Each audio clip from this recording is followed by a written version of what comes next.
So, last weekend, Grinding Gear Games flew me and many other content creators over to Los Angeles so that we could get our hands on Path of Exile 2 to provide feedback, and I think it's fair to assume to hype the game up a bit. In this video, I'll be providing my honest first impressions on my time with the game, which came to approximately 4 hours. I've got a couple disclaimers before I get into the meat of things though. One, everything you see here is subject to change, as GGG is looking to make as great a game as they can. 2, I had mentioned I might do a vlog in a previous video. It's not happening. I was exhausted due to flight delays, and it honestly would have been a garbage video. Sorry about that. 3, there are a few things I am not allowed to show or talk about, such as a big overview of the passive tree because it's still under construction, or game-breaking bugs or crashes. I think that's completely understandable, and I'm happy to say that I got lucky and didn't run into either of those during my time with the game. 4, I and everyone else started the game from the very beginning of Act 1, and we were limited to choosing between playing only 3 classes: the Warrior, the Sorceress, and the Ranger, which was certainly a little bit disappointing. I went for the Ranger and only made it to the very beginning of Act 2. 5, lastly, I am producing this entire video in a single afternoon so that I can get this out in time for the embargo lift, so these thoughts of mine are very much going to be off the cuff, flying left and right, and my editing is going to be very sparse. That's it for the disclaimers. Here are my first impressions of Path of Exile 2. I think the most important question that anyone should ask about anyone who has gotten a chance to play the game is this one right here. Was Path of Exile 2 fun? I can honestly say that my answer is undeniably, absolutely, completely, and entirely yes. Path of Exile 2 was the most fun I have had with Path of Exile in years, and going back to Path of Exile 1 for Necropolis League is just not gonna scratch that new gaming itch that I have. Were there things I did not like? Yeah, absolutely, and I will get into that, but first I want to talk about what made PoE 2 so much fun for me. The thing that stood out the most to me, and I think probably everyone there, is that the combat is a freaking joy to experience. Jonathan in interviews has been rather bold about how he thinks the combat in PoE 2 is quote-unquote actually good compared to PoE 1, and it's easy to think that he's just been overselling it to hype us up, but you know what? He was not kidding. The spammy nature of PoE 1 has been mostly replaced by this more thoughtful and, in my opinion, fun, combo-based skill system where you have to weave in various skills to try and maximize your damage. For example, I played a Ranger and your starting skill is Lightning Arrow. In PoE 1, you can pretty much just spam Lightning Arrow and go through the whole game without having to really think about actively using other skills besides maybe movement skills. In PoE 2, Lightning Arrow doesn't really do a ton of damage on its own. In fact, against a single target, my default bow attack would hit harder. It's only when I paired it with another active skill called Lightning Rod that would place little lightning ground effects that would get triggered and blow up whenever I used Lightning Arrow over them that the damage really started coming through. This meant I was constantly deciding between placing down these lightning rods and actually activating them via Lightning Arrow whenever my target would walk over them. Now, just to be clear, Lightning Arrow was fine for fighting packs of weak monsters on its own. It's when enemies were tankier that I felt the need to play less mindlessly. And there are a lot of tanky enemies. Almost every encounter with monsters was a genuine threat to me. Getting swarmed happened often, and I died a whole lot during this demo just to regular enemies. I could certainly see how people might find this new difficulty frustrating, but I for one embraced it and felt like I was constantly challenged throughout my adventure, meaning there was absolutely no boring downtime in between bosses. Speaking of bosses, holy shit guys, there's no other way to put it. These bosses do not mess around. Remember the first time you fought Shaper and you failed and it took you like 5 tries and like 20 portals on a scuffed character? Yeah, that was pretty much my experience with every single boss here. The thing that really makes these bosses feel different from PoE 1's bosses is that you have to beat them from 100% life to completely dead in one shot. If you die, you have to start over from a checkpoint usually found right outside the boss arena. This made every fight feel intense and like something was on the line. I'd be a fool not to compare it to Souls-likes because that's exactly what this feels like. And it is so frustrating, but so rewarding when you finally beat a boss that has taken you 6 tries. This Devourer, the second boss in the game, yeah, he's an asshole, but I love him and I wouldn't have it any other way. I was able to beat some of the bosses on the first try, but they didn't feel any less intense and there was absolutely no steamrolling them, at least for me. I did hear of certain broken combos that made these bosses look easy, but that was not my experience. And speaking of rolling, yeah, dodge roll is awesome. I'm glad PoE 2 has it. This brings me to the new control scheme we got, WASD movement.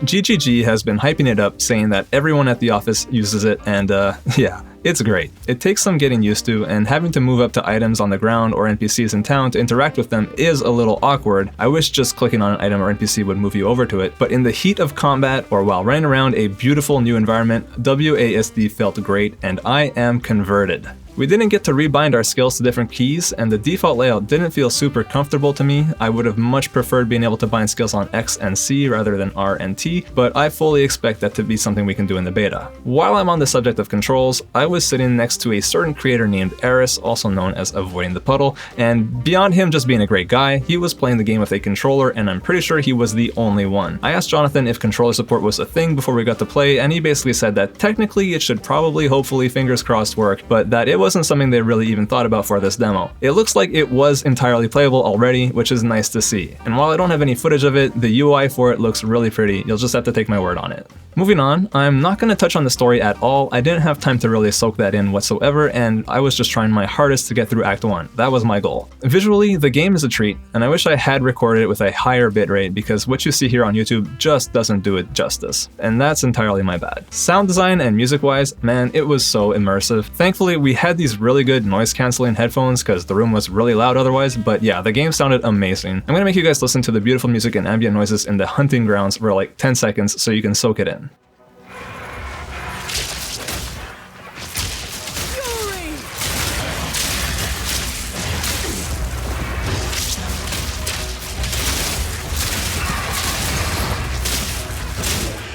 Now that you've got to experience that, I just want to go over a quick little list of less important things that I liked. 1. The uncut skill gem system is really cool. It's basically a substitute of the PoE 1 skill gem vendors, but the UI is super user-friendly and way less intimidating. Nicely done. 2. When using a shield, you can actively block things in front of you. Just be mindful of this little stagger bar or else you'll get stunned yourself if you let it fill up. Super cool. 3, and lastly, weapon set skill points are kind of a hidden mechanic.